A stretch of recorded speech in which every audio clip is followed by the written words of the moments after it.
वट सावित्री व्रत कथा।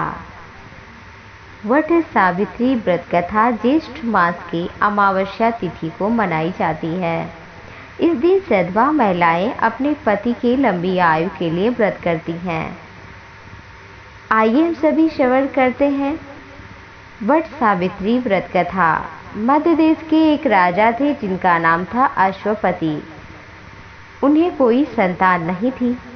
संतान प्राप्ति के लिए उन्होंने मंत्रोच्चारण के साथ प्रतिदिन 1,00,000 आहुतियाँ दी।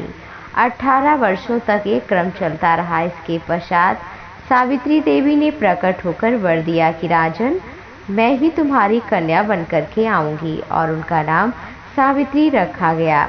कन्या बड़ी होकर के बहुत ही सुंदर स्वरूप में परिवर्तित हुई और योग्य वर ना मिला तो पिता बहुत दुखी हो गए। कहा, बेटी तुम खुद ही अपने जीवन साथी की तलाश करो। सावित्री भटकने लगी और देखा साल्व देश के राजा थे द्युमत्सेन। उनका राज्य किसी ने छीन लिया था। उनके पुत्र का नाम था सत्यवान, लेकिन वो बहुत ही सुंदर थे, सद्गुणों के भंडार थे। सावित्री ने ऐसे ही पति का चुनाव किया जो सभी गुणों से युक्त हो। जब नारद को पता चली तो राजा अश्वपति के पास पहुँचे और कहा, राजन, आप ये क्या कर रहे हैं? सत्यवान गुणात्मा और धर्मात्मा बलवान है। उनकी आयु लेकिन बहुत छोटी है। 1 वर्ष के बाद उनकी मृत्यु हो जाएगी। नारद जी की ये बात सुनकर अश्वपति बहुत चिंता में डूब गए। सावित्री से कहा, बेटी उनकी आयु बहुत थोड़ी है, तुम और किसी वर की तलाश करो। सावित्री ने कहा, पिताजी, आर्य कन्याएं एक बार ही पति का वरण करती हैं। राजा एक बार ही आज्ञा देता है और पंडित एक बार प्रतिज्ञा करता है। कन्यादान भी एक ही बार किया जाता है। सावित्री बोली, यदि मैं विवाह करूंगी तो सत्यवान से, नहीं तो ऐसे ही रहूंगी।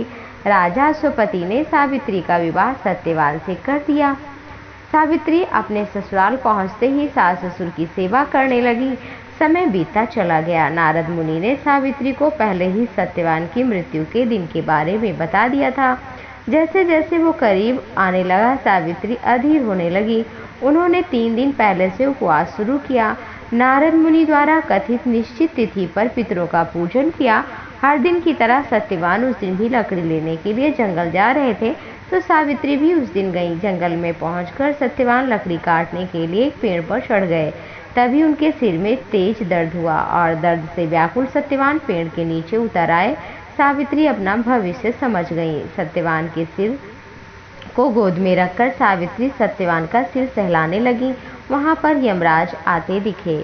यमराज हाथ में पास लिए हुए काले स्वरूप में हृष्टपुष्ट शरीर था और सत्यवान के अंगुष्ठ मात्र शरीर को लेकर के चल पड़े। सावित्री ने देखा तो वो भी चल पड़ी। वो सती नारी थी, इसलिए उन्होंने यमराज को देख लिया था।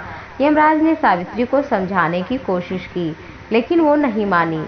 सावित्री की निष्ठा और पति परायणता को देख करके यमराज प्रसन्न हुए और कहा, देवी तुम धन्य हो, चलो मुझसे एक वर मांग लो। सावित्री ने कहा, हमारे सास ससुर बनवासी अंधे हैं, आप उन्हें दिव्य ज्योति प्रदान कर दें जिससे वो देखने लगे। बोले, ऐसा होगा, जाओ तुम।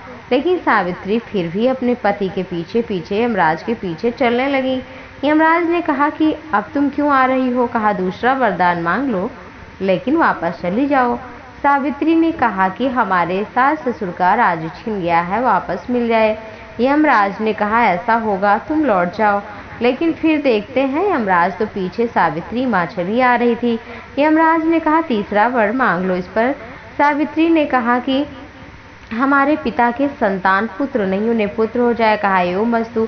फिर आगे बड़े यमराज, देखा फिर ही पीछे आ रही है। कहा कि अब मुझे 100 पुत्रों का आप वरदान दीजिए, मैं पुत्रवती हो जाऊं। यमराज ने कहा, अवश्य ही। लेकिन फिर भी वो पीछे पीछे आ रही थी।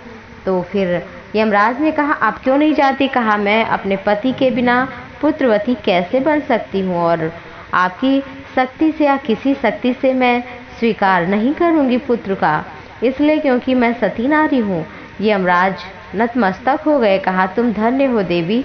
और उनको आखिर में सत्यवान के प्राण को लौटाना पड़ा। और फिर सावित्री उसी बट वृक्ष के नीचे गईं जहाँ पर उनके पति सत्यवान का मृत शरीर पड़ा था। और फिर सत्यवान के शरीर को जैसे गोद में सिर को रखा, वैसे ही पुनः प्राणों का संचार हुआ। सत्यवान सोए हुए व्यक्ति के समान उठकर बैठ गए और दोनों खुशी खुशी अपने राज्य की ओर चल पड़े। जब पहुँचे तो देखा कि माता पिता को दिव्य ज्योति प्राप्त हो गई है। इस प्रकार सावित्री सत्यवान चिरकाल तक सुख भोगते रहे।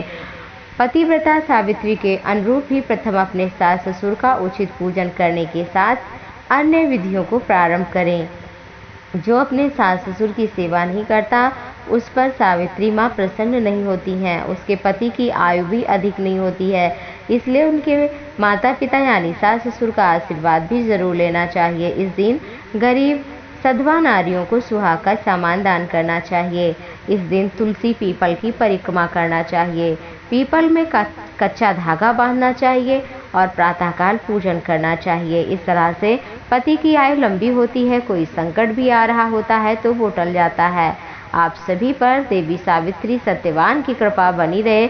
आपका वैवाहिक जीवन खुशियों से भरा रहे।